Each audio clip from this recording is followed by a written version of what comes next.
Collection పెరిగింది direct ట్యాక్సెస్లో, corporate tax తగ్గింది.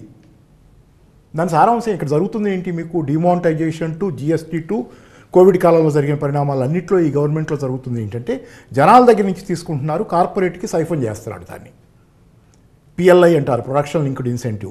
దానివల్ల ఒక 2-3 సెక్టర్స్లో కాస్త చేంజెస్ వచ్చినాయి తప్పితే ఓవరాల్ 14 సెక్టర్స్ తీసుకుంటే దానిలో మార్పులు ఏం లేవు. దానివల్ల కార్పొరేట్స్ బెనిఫిట్ అవుతున్నాయి, ఏమి చేయకుండా కూడా వాళ్ళకి డబ్బులు వెళ్తున్నాయి. కార్పొరేట్ ట్యాక్స్ తగ్గించారు 10% దాకా 2019-20లో తగ్గిస్తే కార్పొరేట్స్కి ఆ ఒక్క సంవత్సరమే 1,45,000 కోట్లు వదులుకున్నారు. అంటే they are taking money from the common man and pumping it to the corporates. సామాన్యుడి దగ్గర నుంచి తీసుకున్న డబ్బుల్ని కాకుల్ని కొట్టి గద్దలకేసే విధంగా కార్పొరేట్లకు బాస్తున్నారు.